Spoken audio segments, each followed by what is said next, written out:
Cómo una negociación fallida en Bruselas puso fin al sueño europeo en Ucrania y cambió el destino de Zelensky. Imagina una noche en la que dirigentes de la Unión Europea se reunieron para decidir el futuro de cientos de miles de millones de euros.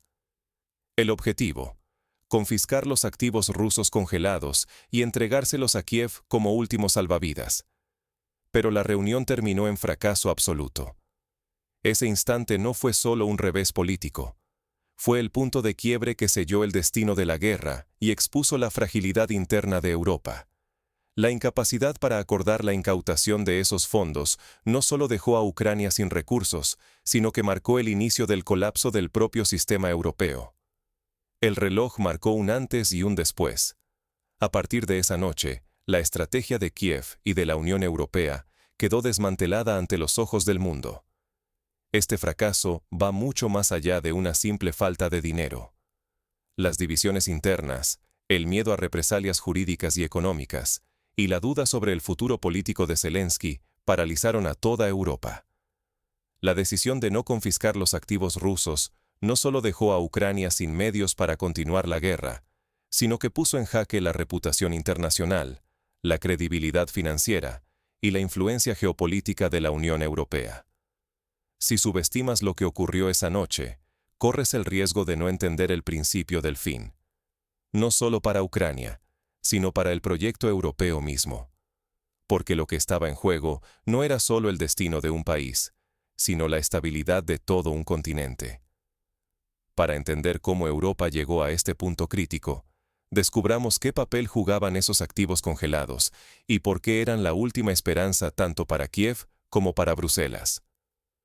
Mucho antes de que se celebrara la última reunión, la supervivencia de Ucrania ya estaba hipotecada a un robo legalizado. Porque sin los fondos de los activos rusos congelados, Kiev no tenía cómo seguir existiendo, y Europa tampoco podía sostener sola la guerra.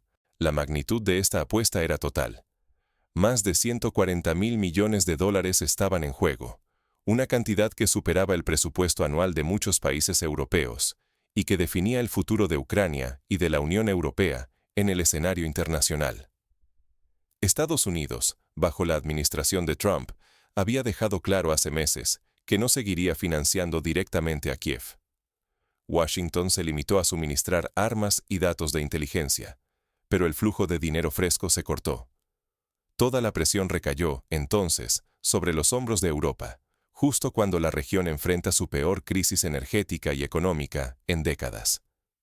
Las facturas de luz suben, la inflación aprieta, y cada vez más ciudadanos europeos se preguntan por qué deben pagar con sus impuestos una guerra que sienten ajena y lejana. La solución, para Bruselas, parecía tan simple como peligrosa: confiscar los activos rusos congelados en el sistema financiero europeo. Ese botín, de 140.000 millones de dólares, debía servir como salvavidas para mantener el esfuerzo bélico ucraniano, al menos durante otros 2 años. No era una apuesta indefinida. La lógica europea era resistir hasta que Estados Unidos celebrara sus próximas elecciones presidenciales. La esperanza era que un cambio político en Washington, quizá con un regreso de los demócratas, reactivara el apoyo y devolviera el respaldo financiero perdido. Pero toda esta arquitectura dependía de una sola columna: el acceso a esos fondos rusos. Sin ese dinero, no solo peligraba la supervivencia de Zelensky y su gobierno, también quedaban comprometidos el prestigio y la credibilidad de la Unión Europea. La caída de ese pilar podía arrastrar consigo la estabilidad del sistema bancario europeo, la confianza de los inversionistas y el rol geopolítico de Europa como actor global. Nunca antes una estrategia continental había dependido tanto de un solo movimiento financiero. Cada decisión que se tomaba en Bruselas y Kiev estaba condicionada por la promesa de esos fondos. Se trataba, en esencia, de una operación de supervivencia. Europa buscaba ganar tiempo, Ucrania buscaba evitar el colapso, y ambos confiaban en que la fortuna internacional girara a su favor antes de que todo se viniera abajo. Pero lo que para algunos era una jugada brillante, para otros era una trampa mortal. La presión interna crecía, los riesgos legales y económicos se volvieron difíciles de ignorar, y muy pronto las primeras grietas empezaron a aparecer dentro del propio corazón de Europa. Ahora, veamos cómo las voces más poderosas dentro de Europa comenzaron a rechazar este plan, y por qué el miedo a las consecuencias fue más fuerte que cualquier promesa de victoria rápida. No fue la resistencia de Rusia lo que detuvo el robo, sino el miedo europeo a las consecuencias de sus propias decisiones. Europa se enfrentó a un abismo, y por primera vez, dudó de sí misma. El conflicto ya no era externo, sino interno, y ningún líder europeo quiso cargar con el costo de lo que podía ser el mayor error financiero de la historia reciente. Bélgica, país donde se encuentra el gigante financiero Euroclear, fue la primera en poner freno. El gobierno belga dejó claro que no asumiría el riesgo de una represalia rusa, ni el peso de posibles demandas internacionales. Confiscar los activos rusos podía costarle a Bélgica una suma superior a su presupuesto anual, una cifra inimaginable para una nación de ese tamaño. Nadie quería que millones de contribuyentes belgas pagaran por una decisión tomada en Bruselas. Aquí es donde la letra pequeña del derecho internacional se convirtió en muro infranqueable. Las leyes globales permiten congelar activos en situaciones excepcionales, pero jamás autorizan la confiscación definitiva sin un proceso judicial claro y una resolución internacional. Saltarse esa frontera equivaldría a dinamitar la credibilidad europea y abrir la puerta a demandas que podrían vaciar los cofres públicos de Bélgica y, por extensión, de la Unión Europea durante décadas.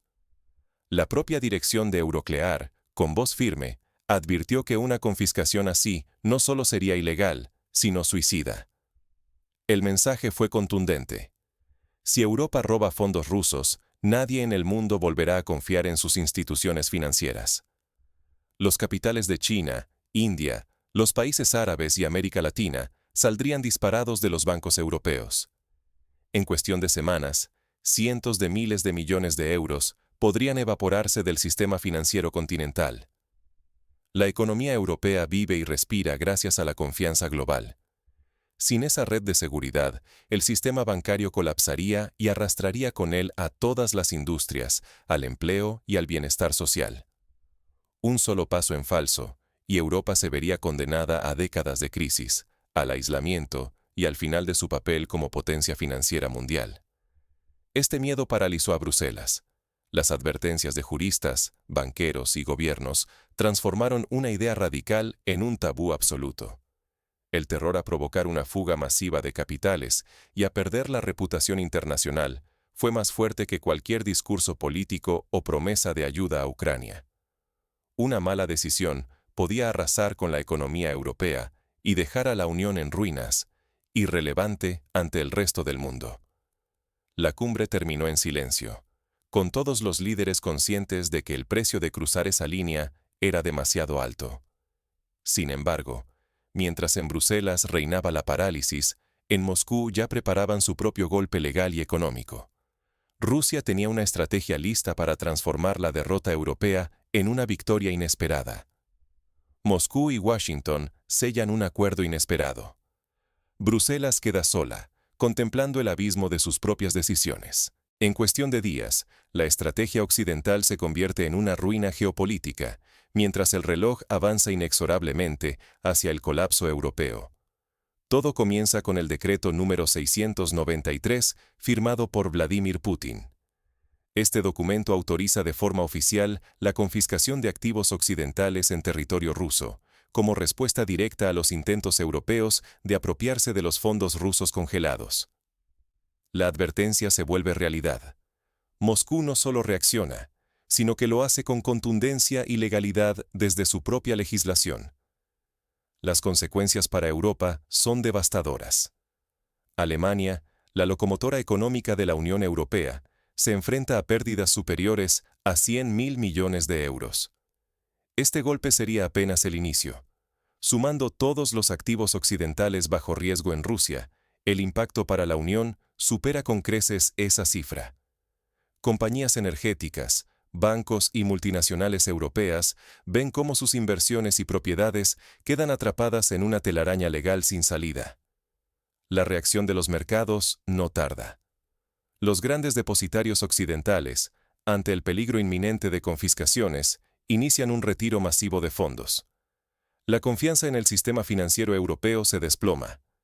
Fondos soberanos de Asia, Oriente Medio y América Latina abandonan las plazas europeas, temiendo que lo ocurrido con Rusia pueda repetirse contra sus propios intereses. La fuga de capitales se convierte en una estampida sin precedentes en la historia moderna del continente. Pero la verdadera conmoción llega desde el otro lado del Atlántico. Donald Trump y Vladimir Putin alcanzan un principio de acuerdo sobre el futuro de Ucrania. El nuevo liderazgo estadounidense deja claro que Washington ya no financiará a Kiev, y mucho menos defenderá a Europa ante represalias rusas. El mensaje es brutalmente directo. La guerra en Ucrania deja de ser una prioridad para la Casa Blanca. Para la Unión Europea, la pesadilla es doble. Por un lado, debe encarar sola la respuesta de Rusia, sin el respaldo militar, político ni financiero de Estados Unidos. Por otro, la fractura interna se agrava. Los países más expuestos a represalias reclaman prudencia, mientras los más beligerantes se ven obligados a reconsiderar su posición. La soledad estratégica de Europa queda expuesta ante el mundo entero. En esta nueva realidad, la Unión Europea arriesga todo: su economía, que comienza a mostrar signos de recesión, su seguridad, ante la posibilidad de nuevas escaladas, y su rol como actor geopolítico relevante. Sin Estados Unidos y sin capacidad de responder eficazmente, Bruselas se ve forzada a aceptar que su margen de actuación es cada vez más limitado. El plan europeo para aislar a Rusia y sostener a Kiev se desmorona sin remedio. El miedo a litigios internacionales, la amenaza de quiebras bancarias y la certeza de una retirada estadounidense paralizan cualquier intento de reacción. Europa, que pretendía imponerse sobre Moscú, acaba aislada y vulnerable, sin aliados y sin salidas fáciles. Mientras las consecuencias de este giro geopolítico se extienden por el continente, el futuro de Zelensky y de Kiev queda en manos de decisiones tomadas lejos de Ucrania. Nada volverá a ser igual en la arquitectura de poder europea. El héroe de ayer, hoy convertido en chivo expiatorio y prisionero de un sistema que colapsa. Volodymyr Zelensky, quien durante más de 2 años fue símbolo de resistencia y unidad en Ucrania, ahora se ve transformado en una carga política. Sus antiguos aliados en Occidente lo miran con recelo, y ya circulan rumores sobre posibles procesos judiciales en su contra, tanto por corrupción como por el presunto abandono de sus propias filas. El líder que supo encarnar la esperanza nacional podría terminar procesado por los mismos que antes lo aplaudían. Mientras tanto, en Bruselas y otras capitales europeas se cocina un sacrificio anunciado. Europa parece estar lista para culpar al liderazgo ucraniano por el fracaso total de la estrategia occidental. Las élites europeas, incapaces de articular una respuesta unificada y paralizadas por el temor a represalias legales y económicas, buscan un chivo expiatorio para justificar el colapso de su política exterior. Kiev, antes pieza clave del tablero geopolítico europeo, se ha vuelto un peón descartable. Es, en definitiva, el fin de una era de ilusiones. Ha quedado claro que la guerra no se puede ganar con promesas y discursos, y que los recursos de terceros, sean estos de la Unión Europea, de Estados Unidos o incluso de activos rusos congelados, no fluirán eternamente. Los intentos de financiar la resistencia ucraniana a costa de activos confiscados han fracasado, y la fatiga política y social en Occidente ya es irreversible. Rusia, por su parte, observa y capitaliza. Sin haber hecho concesiones ni pagado el alto precio de una escalada militar, Moscú logra ver cómo se desvanecen las barreras diplomáticas y económicas levantadas en su contra. Ahora es el Kremlin quien dicta nuevas condiciones para la paz, consciente de su posición de fuerza y del desgaste de sus adversarios. El equilibrio de poder en Europa se reconfigura bajo los términos rusos y sin disparar un solo tiro adicional. La guerra en Ucrania, que durante tanto tiempo fue el epicentro de la confrontación global, avanza hacia un cierre forzado. El motivo no es una victoria rotunda en el campo de batalla, sino la absoluta falta de financiación y consenso político en Occidente. Estados Unidos, bajo el liderazgo de Donald Trump, ha retirado su compromiso financiero, dejando a Europa sola ante un conflicto insostenible. Sin apoyo ni recursos externos, el esfuerzo bélico ucraniano se apaga lentamente. El resultado es devastador. La reputación de Europa como actor estratégico global queda en entredicho. El sistema financiero continental está sometido a una presión inédita y la propia Ucrania enfrenta el inicio de una crisis política tan profunda como impredecible. El daño a la imagen y la estabilidad de ambos es, en este punto, irreparable. Pero más allá de las pérdidas inmediatas, surge una pregunta aún más inquietante. ¿Qué lecciones deja este colapso para el futuro de Europa, Ucrania y el mundo entero? En el siguiente segmento, exploraremos cómo estas lecciones podrían transformar la política internacional y qué advertencias quedan para los líderes de otros países que enfrentan dilemas similares. Cuando la verdad se impone, ni la propaganda ni la diplomacia pueden tapar el colapso. El fracaso de las negociaciones para confiscar los activos rusos congelados es mucho más que una cuestión de dinero. Es la señal de que toda la estrategia de la Unión Europea y Kiev ha llegado a su límite absoluto. Europa apostó por la fuerza financiera y la impunidad legal, creyendo que sería suficiente para sostener la guerra en Ucrania. Pero, al final, fue el propio miedo a las consecuencias legales, económicas y geopolíticas lo que paralizó a sus líderes. Temían el desplome de su sistema financiero, el éxodo de capitales internacionales y demandas judiciales que amenazarían la ya frágil estabilidad del bloque. El resultado es claro. Ni la voluntad política ni la narrativa oficial lograron tapar lo obvio. Sin el respaldo estadounidense y ante la imposibilidad de robar los activos rusos, Europa se quedó sin municiones, sin dinero y sin salidas. No fue Rusia la que disparó, sino Europa la que se rindió ante la presión de la realidad. Este colapso no solo afecta a Bruselas o Kiev, es una advertencia global. Cualquier país que crea poder desafiar las reglas del juego internacional, basando su poder en el acceso al capital ajeno y en la creencia de que nunca rendirá cuentas, puede terminar igual de expuesto y vulnerable. Hoy, la reputación de la Unión Europea como líder global está herida.